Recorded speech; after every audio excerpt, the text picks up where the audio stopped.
اور یہاں پہ نام نہاد جو ہے نا جرنلسٹ اپنے آپ کو جمہوریت کا چیمپئن کہنے والے پاکستان کی سمجھتے ہیں کہ جی جو ہم کہہ رہے ہیں اگر وہ ہو جائے تو پاکستان پتہ نہیں کہاں سے کہاں پہنچ جائے گا، لیکن ان کو پتہ کچھ بھی نہیں ہوتا، ادھر سے افواہیں سنی ادھر سے افواہیں سنی، جوڑ موڑ کے اپنی خواہشات اور مرضی کے مطابق کچھ نہ کچھ بنا دیا۔ اب مجھے یہ بتائیں کہ میاں نواز شریف کہتے ہیں کہ پاکستان کے اندر بے نظیر بھٹو سے لے کے اور پتہ نہیں کیا کیا کس کس قتل کی ذمہ داریاں، چاہے وہ بلوچستان ہو، پتہ نہیں چاہے وہ کشمیر ہو، ہر ایک کی ذمہ داریاں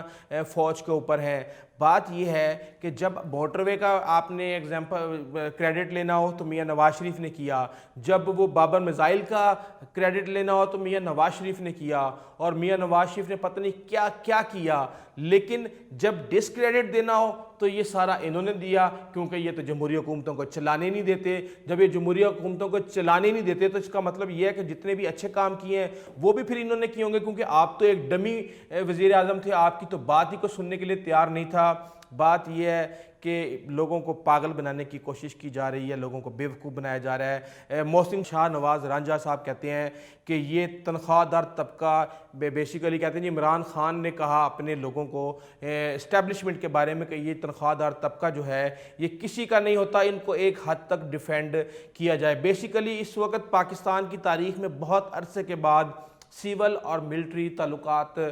بہت بہتر ہیں، دونوں ایک پیج پہ ہیں، مل کے ملک کی بہتری کے لیے کام کر رہے ہیں۔ پاکستان کی معیشت پہلے تباہ تھی، چیزیں مینج کئی معاملات میں نہیں ہوئی، یہ بات ماننے والی ہے، مہنگائی کنٹرول نہیں ہو پائی، اور جو بھی ہے بہرحال انشاءاللہ وہ وقت کے ساتھ ساتھ ہو جائیں گی، لیکن اس کا مطلب یہ نہیں ہے کہ جو پاکستان کے وسیع تر مفادات ہیں ان کو نقصان پہنچایا جائے، اور ان کا بھی مقصد صرف یہی ہے کہ کسی بھی طریقے سے اسٹیبلشمنٹ کو حکومت سے بزن کر دیا جائے اور یہ اپنے مقاصد میں پورے ہو جائیں۔ اور اب کہتے ہیں صرف 1 مہینہ رہ گیا، اب آپ کہتے ہیں کہ جی یہ کیا ہو گیا، ہم نے تو اپنا مارا تو مہینہ رہ گیا ہے، اور مہینے بعد پھر باری ان کی ہے،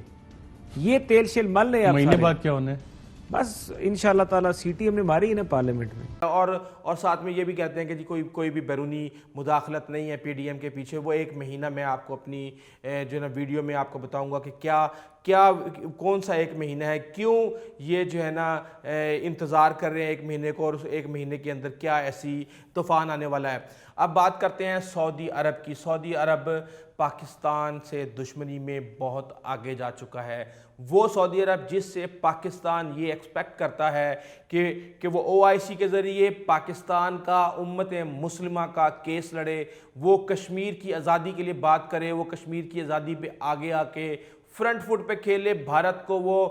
کہ پریشرائز کرے اور پتہ نہیں کیا کیا کرے۔ جب وہ معاملہ ہوا تھا تو اس وقت جو کہ سفیر ہیں پاکستان میں رہ چکے ہیں سعودی عرب کے، وہ وہاں پہ بیٹھ کے لکھ رہے ہوتے تھے کہ جناب یہ جو ہم انویسٹمنٹ کر رہے ہیں بھارت کے اندر، جو ان کے 10 لاکھ لوگ وہاں پہ بھارتی سعودی عرب میں کام کر رہے ہیں، اس کو ہم پاکستان کے مفادات کے لیے بھی تو استعمال کر سکتے ہیں۔ تو جناب اب انہوں نے یہ کیا ہے کہ G20 کی، آپ کو پتہ ہے کہ 22 نومبر کے بعد سعودی عرب اس کی سربراہی کرنے جا رہا ہے، اور اس کو سیلیبریٹ کرنے کے لیے ایک 20 جو ہے ریال کا نوٹ نکالا گیا ہے۔ اس 20 ریال کے نوٹ کی بیک سائڈ پہ دنیا کا نقشہ بنایا گیا ہے، اور اس نقشے کے اندر جب پاکستان کا نقشہ بنایا گیا ہے تو پاکستان، کشمیر، گلگت بلتستان کے درمیان میں بارڈر بنا دیا گیا ہے، اور اس کو ایک آزاد علاقہ شو کر دیا گیا ہے۔ یہ ہے سعودی عرب کا، بیسیکلی سعودی عرب کو تو نہیں میں کہوں گا، MBS کو کہوں گا، جو کہ اس وقت یہودی لابی کے ہاتھ میں کھیل رہا ہے۔ وہی یہودی لابی جو کہ بھارت کے لیے ساری کرتی ہے، پلاننگ کرتی ہے امریکہ کے اندر، وہی یہودی لابی جو UAE کے لیے کام کرتی ہے، وہی جو ہے سعودی عرب کے لیے بھی کام کر رہی ہے۔ اسی نے ٹرمپ کو کنونس کیا کہ محمد بن سلمان کو کراؤن پرنس کے طور پہ آپ بیک کریں، یہ آپ کو بہت زیادہ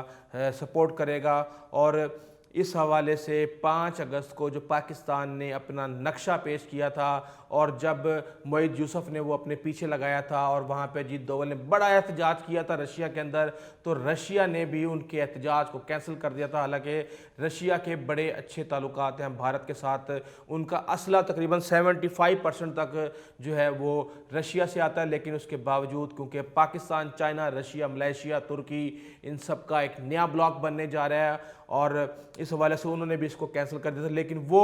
برادر ملک جس کے اوپر پاکستان نے ساری زندگی ڈیپینڈ کیا ہے، وہ پاکستان کے ساتھ اس طریقے سے یہ حرکتیں کر رہا ہے. اس حوالے سے لیٹسٹ اپڈیٹس ہمارے پاس آ رہی ہیں. جیسے جیسے مزید تفصیلات آئیں گی ہم انشاءاللہ آپ کو اس سے اپڈیٹ کرتے رہیں گے.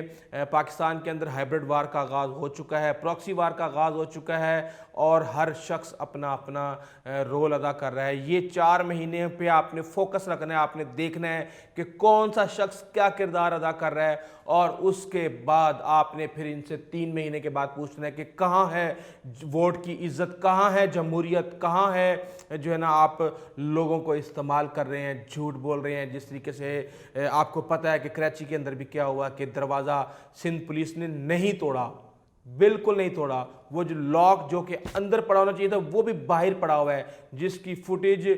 جو ہے پرویز رشید نے بنوائی. لیکن ہر بندہ ڈٹائی کے ساتھ کہے جا رہا ہے کہ جناب دروازہ توڑ دیا, چادر چار دیواری کی, حرمت کو پامال کر دیا, پتہ نہیں کیا کیا کر دیا. بیسیکلی یہ بیسیکلی ان کا کامیاب فارمولہ ہے کہ آپ اتنا جھوٹ بولیں, اتنا جھوٹ بولیں کہ لوگوں کو وہ سچ لگنے لگے. اس حوالے سے جو بھی لیٹسٹ اپڈیٹ آئیں گے انشاءاللہ ہم آپ کو اپڈیٹ کرتے رہیں گے. اگر آپ نے ہماری ویڈیو آپ کو اچھی لگی تو پلیز آپ ہمارے چینل کو سبسکرائب کیجیے گا, بیل آئیکن کو پریس کیجیے گا. اپنے دوستوں اذکار اور ہمسایوں کا خاص خیال رکھیے گا. آئندہ تک کے لیے اجازت دیجیے. اللہ حافظ.